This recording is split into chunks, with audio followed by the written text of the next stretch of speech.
remember meeting your first corpse? I do.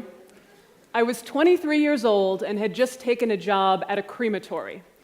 My position there was going to be not only cremating the dead, but also preparing the bodies so the grieving families could see them one last time. I won't say that my first meeting with a corpse, day one at this new job, went entirely smoothly. I walked into the sterile preparation room, and there he was, laying under a white sheet. I was a little terrified of him, to be honest. I slowly pulled down the sheet to reveal his face, and he looked so dead. But in spite of his glazed-over eyes, his gaping open mouth, his sunken skin, in spite of him looking deader than I had ever seen anything look dead, the room still seemed to pulsate with electric energy. There was something so visceral, so powerful about being in the same room as a dead body, something that my society, your society as well, has systematically kept away from us our entire lives. Now, I said this was the first time I had met a corpse, like, formally, but it was not the first time I had ever seen a corpse. When I was younger, probably in elementary school, I went to a viewing for a distant relative. He had been chemically embalmed by the funeral home, meaning his blood was drained out and a mixture of formaldehyde and water put in. That procedure had swollen his skin and dyed it, so he looked a bit more like a wax figure. He was an elderly man, but was wearing a full face of makeup, including pink lipstick, probably not the shade he would have chosen. So now, 15 years later, at the crematory, I had finally met a corpse that I liked better. No embalming, no makeup, no casket, just the reality of death. Even better, I didn't have to walk up to the casket, peek in, and then scamper away in fear. I was actually going to be able to spend meaningful time with this dead body. In fact, what my boss wanted me to do was shave him. Never met a corpse, certainly never shaved a corpse, but as it turns out, it's not that hard. Shaving a dead man's face is not all that different from shaving my own legs, for example. Use a lot of cream, short strokes, be careful. This might be the time that you start to think how you would feel in this situation. And maybe you're the type of person to say, you know what, this is no big deal. It's just a dead body, it's my job, I can handle it. Or you might be the type of person to go, is that a corpse? Is it? Nope, nope, bye. Whichever one you're at right now is completely fine. Since that first day at the crematory, I have been lucky enough to make death my life. I've been in the industry for 9 years, and I've traveled all around the world, and I can tell you that things that we may consider transgressive, shaving a corpse, for instance, do not even begin to cover the intimacy that other cultures have with their dead. Last summer, I visited South Sulawesi in Indonesia. There are remote villages there that keep the dead in the home for years after death. In fact, my interpreter lived with his mummified grandfather when he was a child for 7 years. Every morning, they would take him out of bed, prop him up against the wall, put him in a new outfit, and at night, they would lay him back down in bed, the same bed that he and his brother also slept in. The week that I was there, I slept in a home right next door to one of these corpses. She had only been dead a few weeks at this point, but with the preservation they had done on her, she looked pretty good, to be honest. I was allowed to bring her some snacks, which I did. For the people in these villages, none of this amounts to, oh, you got your grandpa's corpse in your house, weird. For them, when you talk to the dead, they hear you. When you offer them food, they appreciate it.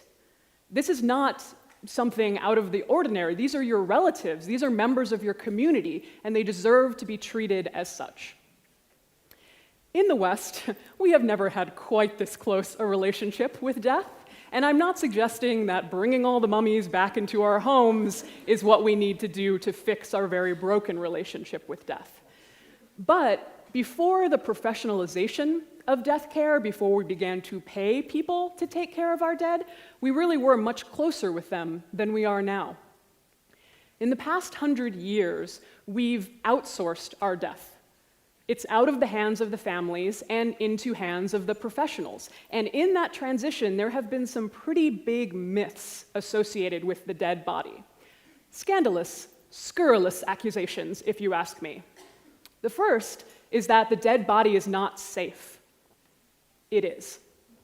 Unless your grandmother died of some wildly infectious disease like Ebola, which, if she died in Kansas City or Tokyo or Vienna, I can pretty much assure you she did not, she is entirely safe to be around. The second is that families are not allowed to be involved, that a funeral director has to swoop in and take the body immediately behind the scenes. That's not true either. Death is not an emergency. You can take the time to sit with the person, hold their hand, tell stories, and if you're feeling comfortable and bold enough, even help to wash and dress their body for burial or cremation. This kind of empowerment and closer intimacy with the dead body is why I founded a funeral home in Los Angeles called Undertaking LA. We're a nonprofit, which means we can help people in LA and all around the world feel like it's safe and legal to do this with their own loved ones. So about a month before I opened this funeral home, I did a short video with the website BuzzFeed.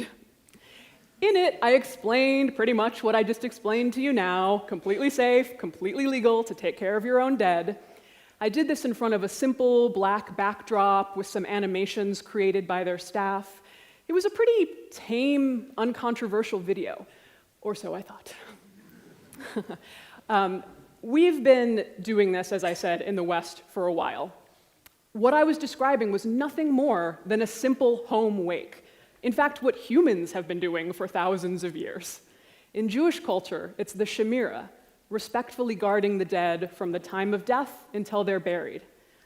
In countries like Jamaica and Haiti, wakes are a much livelier affair, all-night vigils to support the family with singing and dancing and drumming and wailing, and even games like limbo. In the United States, the wake has a storied history as well, far predating apple pie and baseball. In fact, before the rise of private funeral homes in the 20th century, all wakes were home wakes. Everybody was taken care of by their own family. And yet, less than a century later, here is a brief sampling of the top upvoted comments on this BuzzFeed video. I'm pretty open-minded, but this is so weird. Okay, that's fair, that's an opinion, that's fine. This girl really creeped me out. And you know, I should not have worn those snake eye contacts and fangs and cape in the video. That might have been too much. I could see why that would read as creepy. So you throw a party and the dead body is just chilling on the couch? What if everyone thinks it's just some guy that passed out and they start drawing dicks on his face?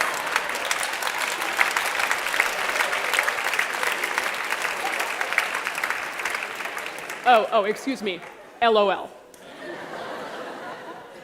You'd be crazy to play with a dead person like a doll. Seriously, that lady needs to see a psychiatrist. Now, the shocking part about these comments is not that people believe these things. We've all been around the internet block enough times to know that people believe far worse. The shocking part to me is how quickly culture changes, that in less than a century, our whole system of death can be so thoroughly outsourced, erased, poof, gone. The wake, once such a fundamental ritual, is now seen as playing with a corpse like a doll by someone who needs to see a psychiatrist. Me, that would be me in this case. Breaking through these myths is not going to be easy. The death care industry is a multi-billion-dollar industry, And they're not interested in families regaining this kind of control over death. But the corpse that I met on that first day at the crematory, and the thousands of corpses I've met since then, have changed my life. They've brought me closer to my own mortality, as well as the mortality of everyone I love. When I was younger, my mother took care of me every single day. And when she dies, you had better believe that I'm going to be the one to care for her. Someday you're going to lose someone you love, whether it's your own mother, your partner, or even a child. And the choice that you're going to make is going to be entirely your own, but I do hope that you consider being involved. The people that we've been able to create this situation for feel empowered. Yes, they save a lot of money in a society where funeral costs are far too high, but more importantly, it changes the tenor of their grief. There is a gorgeous reality when you allow yourself to be closer to death. Our ancestors knew that, and it's time for us to rediscover it. Thank you.